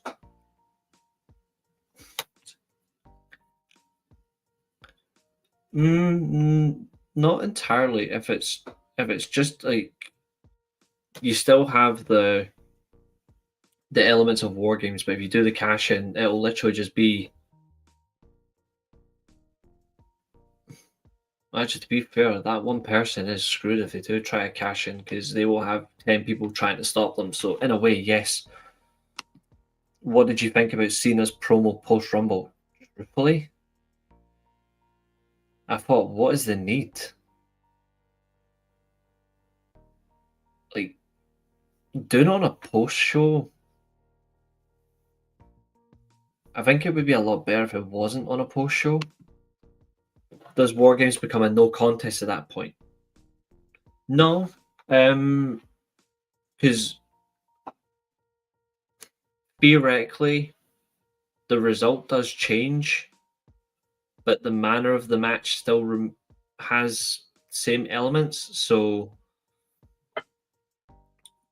theoretically, you could have a team of 10, but someone does a cash in, it'll still be that person's team, but you'll have a new champion. Unless they're not actually in the match, then I would say at that point it does become a no contest and a different match starts, which is the cash in. Personally, I think cashing in during a War Games is I don't think it works because you've still got the two rings, and what if the champion's on the other side? Are you going to climb the cage? By that point, you've got to physically climb in after handing the briefcase over, and somebody's just going to deck you. I think doing it in War Games is ridiculous. But we've already seen a no contest. Like, there's already been a flop before, like when Brock Lesnar. Well, it wasn't even a cash-in, but when Brock Lesnar got involved in the Strowman versus Reigns match, they made that a no contest. It should never have been. It still should have went to whoever gets the pin or the submission. So they kind of ruined that run for Roman as well, even though he didn't hold the title for much longer anyway after that. Singles matches turned at triple threat, and Miz cashed in during a ladder match. Miz also cashed in following just a main event as well.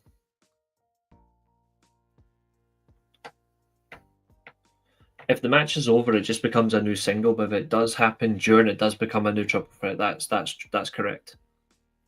Unless you're Kurt Angle, who gets screwed in a fatal 4-way and it becomes a fatal 5-way.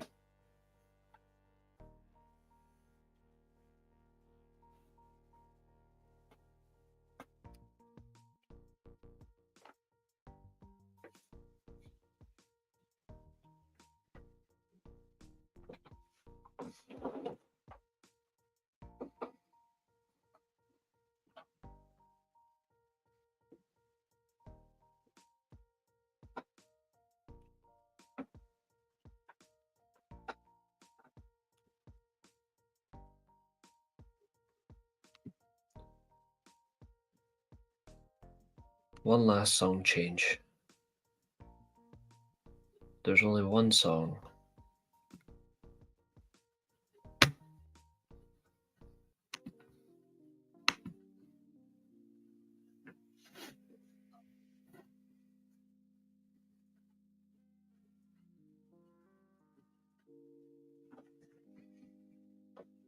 Some night driving. Will both tag titles be defended in a ladder match in ladder matches on different nights? No, I think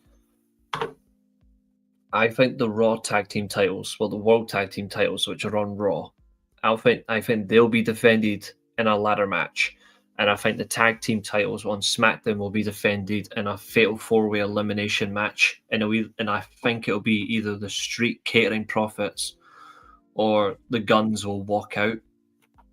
But if they're on SmackDown now, this is a good opportunity for the Creed brothers to finally win a title as well. I would go all in. One night do a ladder match, multi-man ladder match, and then the following night do a Fatal 4-Way elimination rules match and just work your way down and actually see who lasts and give them more than 15 minutes. That really bothered me about the 2 out of 3 falls match, that it was not even 15 minutes. It should have been longer than that. I thought that was really unnecessary and cruel. I thought that was really, really cruel. We'll go another 5 minutes, guys. So get any of your last questions in, even if they're just mental ones or just something totally random, drop them in and I'll answer them. Because one thing I always do on these shows, I'm always honest. Even if it hurts me to be honest, I still am.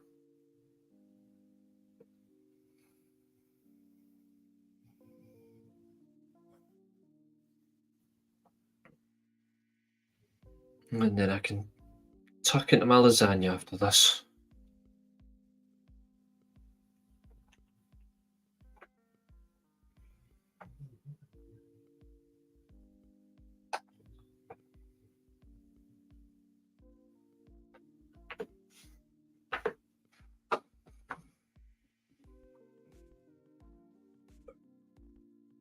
We've had a consistently good audience as well tonight, which has been nice. You guys have all been great. Stussy, again, another great comment. Imagine seeing Jay versus Gunther as the WrestleMania poster. Oh, God almighty. Oh, dear. It'd be insane. Genuinely be insane. I don't think I can take that. I will die inside.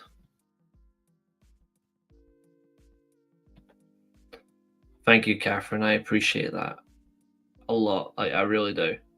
I don't like doing it on the laptop, but I have to for a few more days. When you simulate your 2K universe mode 5 years later. 5 years later.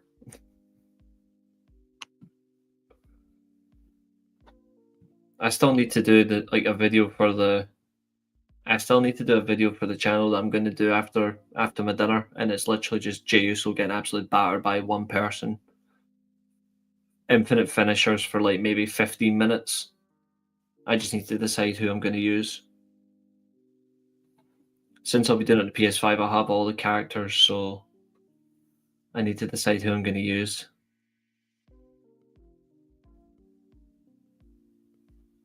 Nah, I'll use Ministry Undertaker. Are we getting Cody versus Punk at Mania? I actually think that's what they're going to do. Who would you cheer, Cena or Chody? I would cheer the referee.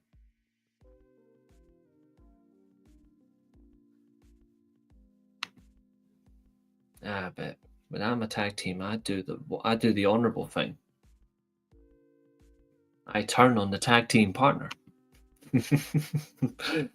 Yeah, sure. I need to do some. I need to do some party streams like for 2K. Just have some fun doing that. So That's something that is on the agenda. Got a few things on the agenda, so. And the good thing is, I do it my way.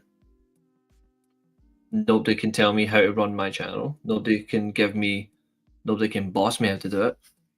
And I do things on my own level. I mean, just look at the amount I've done. Start of the year.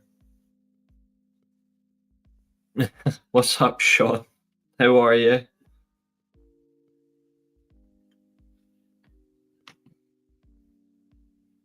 What does he want me to show? That's all you need to ask. Oh, he's saying solid show. Sorry, I didn't see that. No, I'm saying anybody, like, people tried to boss me. I never said you. I said people have tried to boss me. It would be weird to see Punk, Roman, Seth in a triple threat with nothing on the line.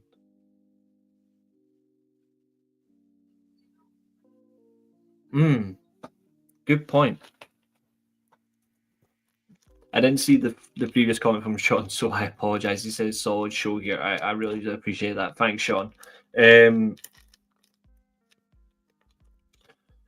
If it ends up being Punk versus Roman versus Seth in a triple threat, I actually have a crazy stipulation.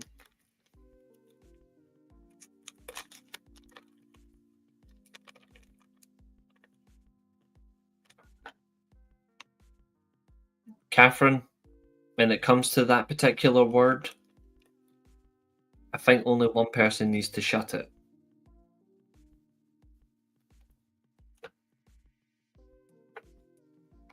Now shut your bitch ass mouth.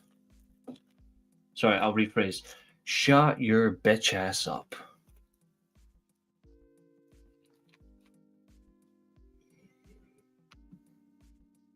Catherine's cool. But yeah, I have a crazy stipulation if that ends up being the match at WrestleMania. And if you're a Roman Reigns fan, you're not going to like it. Put it that way.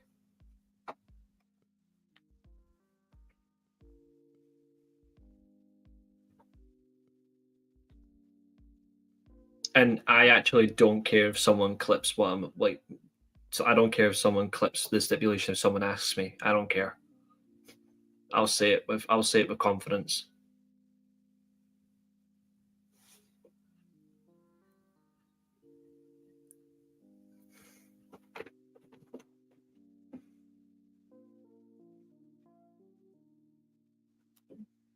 The ghost pepper necklace on the line. No, honestly, I'm actually going to put it. If that's your match at WrestleMania, Punk versus Roman versus Rollins, I would do the winner automatically becomes the number one contender for their brand's championship at Backlash Mexico. And then the person who actually loses the match, pinfall or submission, leaves WWE for good.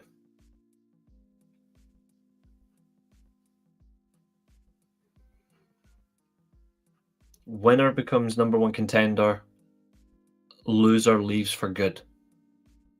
And I mean, like, they go. They don't come back.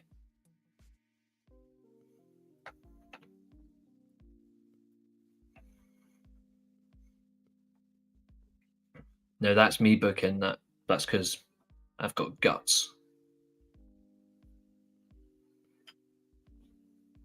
It'll never happen, but that's what I would do.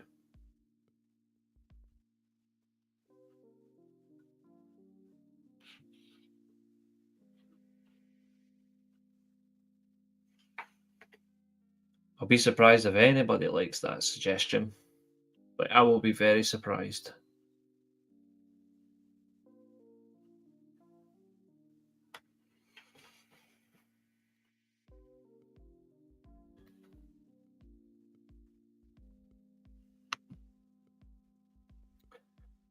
You are very late, because we're just about to wrap up, mate, but it is good seeing you. I'm only kidding.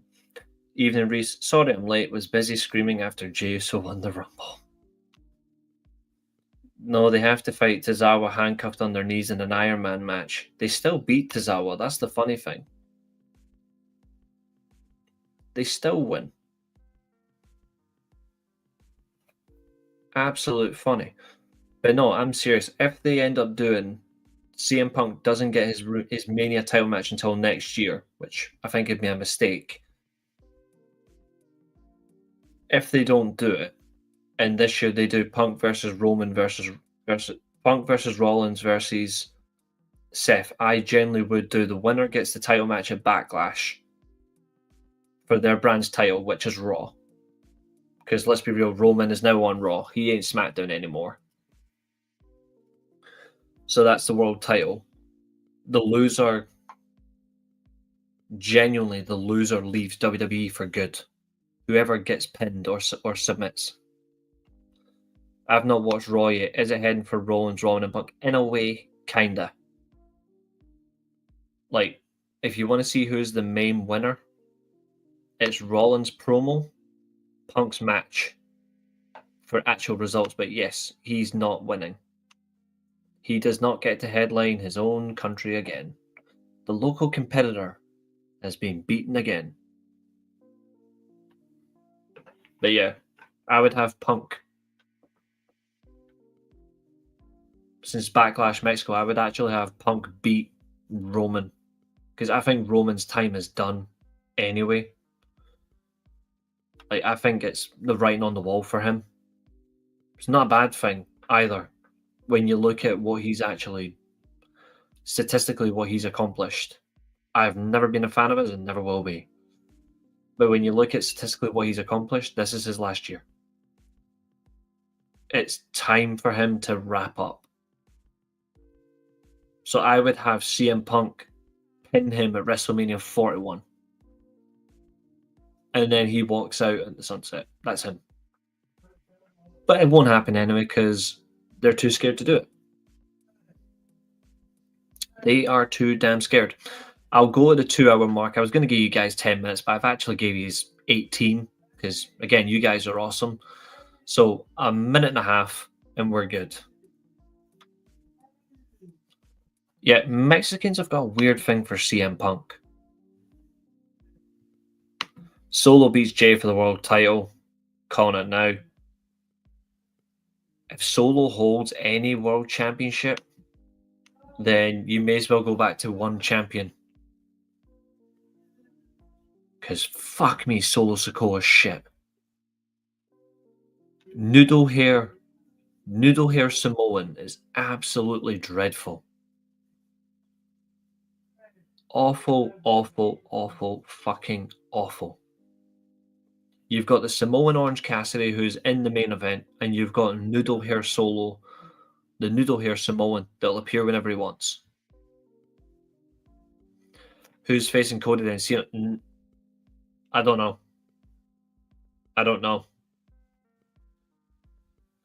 We'll find out in 3 weeks' time.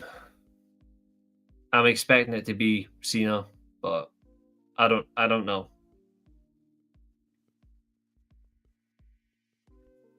We'll 100% get the answer in 3 weeks' time.